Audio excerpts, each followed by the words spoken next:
Good morning, good evening, or good afternoon. Welcome back to Behold God's Word. My name is John Dunn, and today, um, what are we talking about today? So if you look back in Genesis, right? If you look at when you look back in Abraham's timeline, and you look at Sodom and Gomorrah when the Lord destroyed Sodom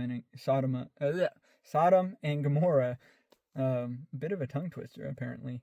Um, you'll see that it says in the ESV version, it'll say, "The Lord called down sulfur and fire from the Lord in heaven." Okay, and then in the original Hebrew, it says, "Yahweh called down sulfur and fire from Yahweh in heaven."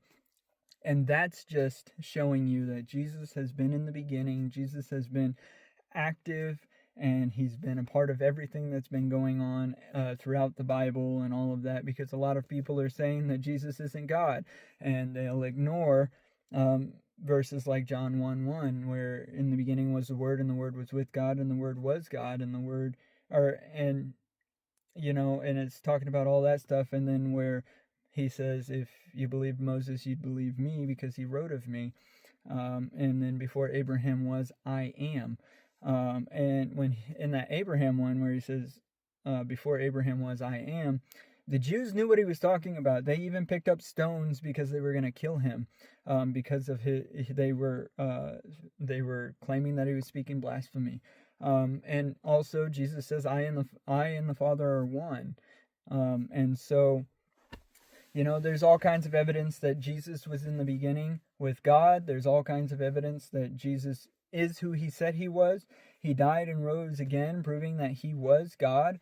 And that's not just a biblical account from the apostles, but there's also 500 eyewitness accounts that says they saw Jesus after he died. There's even some Roman accounts, or maybe not Roman, but there's some other accounts as well. I can't remember exactly off the top of my head where they are found, in what society. So I'll have to get back with you on that. So I apologize, I don't have that right off the top of my head. But Jesus is God. Jesus is the King of Kings and the Lord of Lords. He's the Alpha and the Omega. He's the first and the last, and he even says so in Revelations. He says, I am the first and the last, the one who died and rose again. So the evidence is there. You can choose to ignore it if you want, and that's okay. That's on you, to believe whatever it is that you want to believe. But the evidence is there that Jesus is God. Jesus is who he says he was, and all of that. So I just wanted to bring it up because I've been seeing a lot of things about Jesus not being God, and I know we've talked about it before, but it's a good point to keep making, because Jesus is God, and Jesus is the way, the truth, and the life, and the only way to get to heaven is by faith in him. Okay, and for those of you who might be Muslims and you follow the Quran tells you to go and find out who Jesus was. And Jesus himself said, I am the way, the truth, and the life. No one gets to the Father except for through me. So Jesus right there is saying that you have to believe in him, and you have to trust him, and you have to do what he says, or what he's told you to do. And so, just to point that out, the Quran does say that you have to figure out who Jesus is and go talk to the Christians to figure out who he is.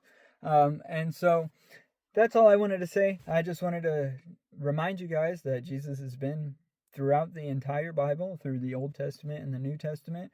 In the Old Testament also with Rakshak and Benny, Meshach, Rashak, and Abednego.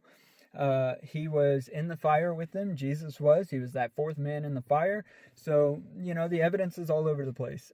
So, yeah, I just wanted to remind you guys of that. And so until next time, I know I said so a lot, but until next time, you guys be blessed, and we'll catch you then.